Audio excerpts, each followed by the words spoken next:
Hi, my name is Sue Fow. My company name is Sweet Janes. I'm a quilt pattern designer. I wanted to talk about color today and choosing color for, I'm choosing color for my next project. A couple of years ago, well, I just use pre-cuts pretty much. And a couple of years ago, I said, this is ridiculous. I'm a quilt pattern designer. I need to understand color more and be able to put it together by myself. And my first step was to buy this color tool, which has been amazing. So anyway, I'm just going to talk about the purples right now. So I'm picking out fabric for my next quilt pattern, and I wanted to do purples and greens. So I'm picking out my purples, and I'm going through my stash, and I'm seeing that there's some purples I want to include and there's some purples I don't want to include. So I decided to get out this color wheel and kind of see exactly what purples were what and why I don't want them all together. So I discovered that what I was picking out that I wanted were in these two cards. So I have fuchsia and purple. And as you'll see, I just kind of hold my fabric up and I see what it looks like, and it's clearly in this range here, this one. I don't have too many fuchsias in here. Let's see, I think, yeah, this one was a fuchsia.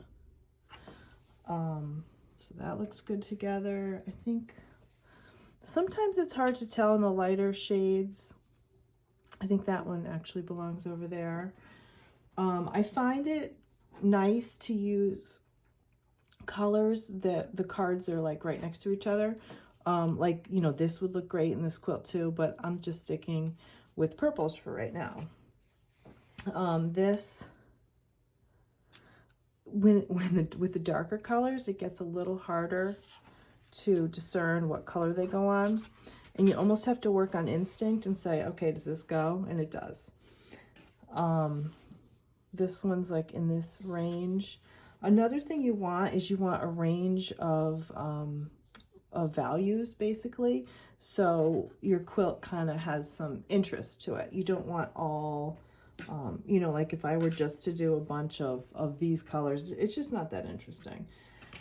So anyway, I'm going through my stash of strips, and I see all these great purples, and I'm like, no, I don't want that in there. I don't think that looks good. And it turns out some of the things that I was like this, like I'm like, okay, well, it's purple, but I don't really like it in there with that.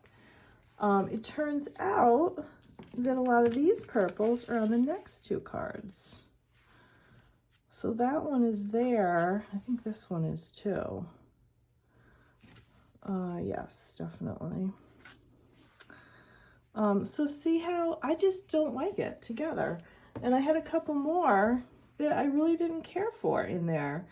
You know, and again, it turns out,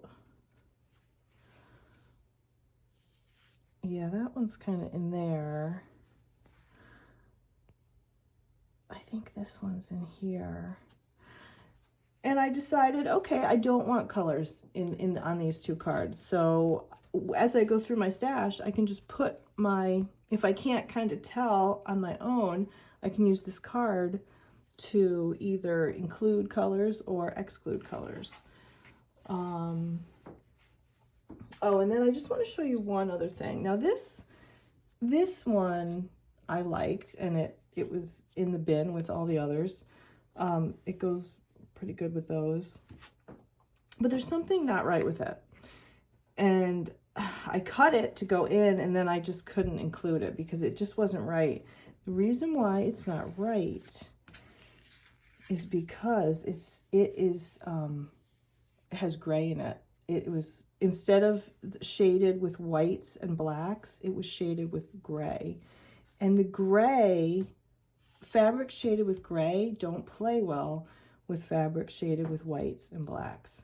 So this just didn't look quite right, and it's because it's over here. And I think clearly it's almost exactly that one. So you kind of have to, again, either go with your instinct where it's just not quite right, or get the color card out and see Maybe if I get it a little closer. It's just like these have a brightness to them that this fabric just doesn't have. And it's because it is shaded with the gray. So I hope that I've helped you a little bit with picking colors out. This tool is amazing. I do sell it in my Etsy shop. It's Sweet Jane. And I'll have that information up for you if you're interested. And good luck. I hope that you learn a lot.